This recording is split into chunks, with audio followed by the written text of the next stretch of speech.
अगली खबर की तरफ बढ़ते हैं, जिसमें हमारे देश और खासकर राजधानी दिल्ली के लिए एक ऐसी सीख है जिसे अगर सही से इस्तेमाल किया जाए तो देश की करीब 50% और दिल्ली की करीब 70% आबादी को सीधा फायदा होगा।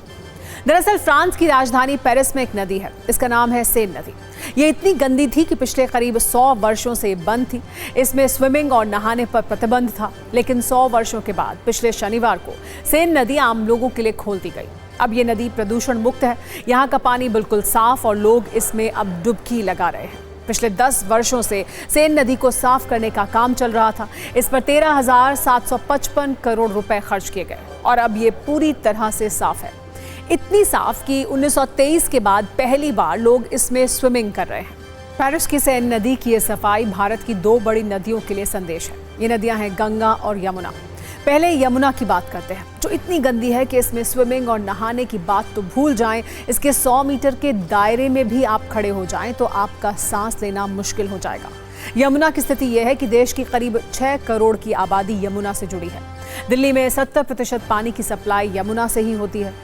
अगर सेन नदी से तुलना करें तो सेन नदी को साफ करने में 10 वर्ष का वक्त लगा और खर्च हुए 13,755 करोड़ रुपए, जबकि यमुना नदी की सफाई की शुरुआत 1993 में हुई, यानी 32 वर्ष पहले, और 8,372 करोड़ रुपए खर्च हो चुके हैं। लेकिन तस्वीर ऐसी है कि गंदगी का कोई नोबेल पुरस्कार होता तो वो यमुना नदी को ही मिलता। यही स्थिति गंगा नदी की भी है। एक रिपोर्ट के मुताबिक देश की करीब 47% आबादी गंगा नदी से जुड़ी हुई है, यानी उसे गंगा नदी का सपोर्ट मिलता है। गंगा को साफ करने की शुरुआत 1885 में हुई और अब 40 वर्षों के बाद इस पर अलग अलग सरकारों ने करीब 40,000 करोड़ रुपए खर्च कर दिए हैं, लेकिन ये अब भी बहुत गंदी है। पेरिस की 3 नदी में से पहले लंदन की टेम नदी भी साफ हो चुकी है। ऐसे में सवाल यह है कि जब पेरिस की सेन और लंदन की टेम्स जैसी नदियां साफ हो सकती हैं, तो फिर गंगा और यमुना क्यों नहीं? क्या भारत में इसके लिए इच्छा शक्ति नहीं है? यूरोप ने इच्छा शक्ति दिखाई, तकनीक और पारदर्शिता के साथ काम किया, जबकि हमारे यहाँ पैसा तो कई गुना खर्च हो गया, लेकिन बदलाव नहीं आया।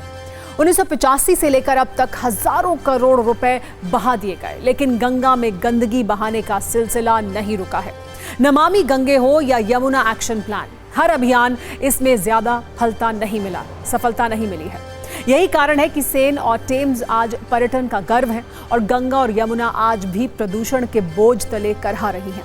जब तक ईमानदारी, इच्छा शक्ति और जवाबदेही नहीं आती, तब तक नदियां सिर्फ ख्यालों और घोषणाओं में ही साफ होती रहेंगी।